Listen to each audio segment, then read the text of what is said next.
Pour nourrir une population croissante, nous devons doper la production vivrière sans pour autant dégrader sol et ressources en eau. Ainsi tous, les générations présentes et futures, pourront cultiver ou acheter la nourriture dont ils ont besoin pour mener une vie saine et productive. Mais Mère Nature est une force avec laquelle il faut compter. Et il est de plus en plus manifeste qu'en termes de production alimentaire, elle ne pourra atteindre tout son potentiel que grâce à l'adoption d'une approche judicieuse pour l'agriculture.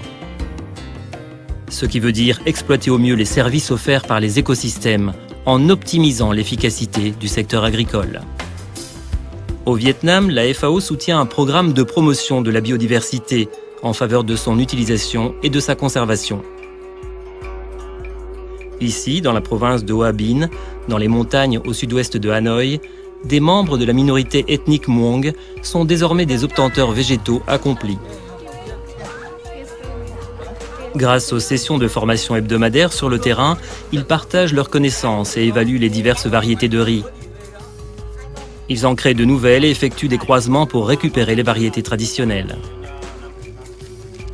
Depuis le démarrage du projet, les rendements ont augmenté et les coûts de production diminué. 8 variétés traditionnelles de riz ont retrouvé leurs caractéristiques positives d'origine. Étant bien adaptées à l'environnement local, elles donneront de bons rendements et s'adapteront à l'évolution du climat. Il y a eu de nombreux changements. Nous disposons de nouvelles connaissances, de nouvelles informations. Auparavant, nous avions le savoir technique, mais nous ne savions pas nous occuper de nos cultures. Grâce à ce programme, nous sommes devenus des experts dans l'art de la riziculture. Les journées de démonstration sont organisées pour célébrer et diffuser ces succès à plus grande échelle. Les autorités du village prennent part aux sessions de dégustation du riz. Et la communauté Muong s'unit au rythme des chants et danses traditionnelles dans ses efforts pour améliorer l'accès et la qualité de la nourriture pour tous.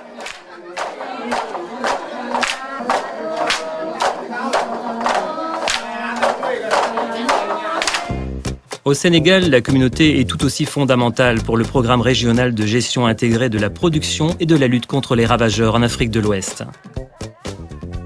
Les écoles pratiques d'agriculture enseignent aux paysans comment l'utilisation de semences, engrais et pesticides peut soit compléter, soit neutraliser les processus biologiques.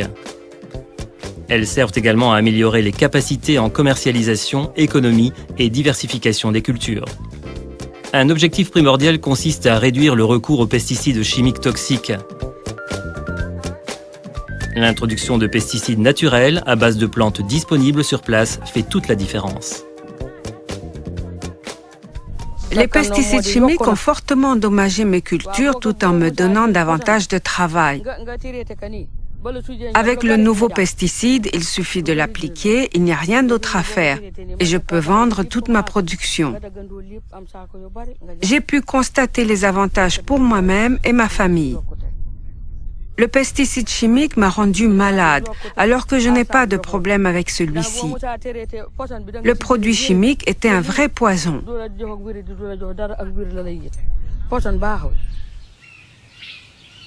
Des années de pesticides toxiques ont contaminé les sources d'eau, qui constituent désormais un danger pour la santé de l'homme et des animaux. De l'eau potable est disponible, mais elle a un coût. Ce qui veut dire que rivières et canaux d'irrigation restent la seule possibilité pour beaucoup. Dans le cadre de ce projet pilote, les échantillons d'eau sont testés au moyen d'une invention baptisée échantillonnage passif, qui révolutionnera la science de l'évaluation de la qualité de l'eau et l'écotoxicologie, en offrant des mesures à long terme des pesticides présents dans les systèmes aquifères superficiels.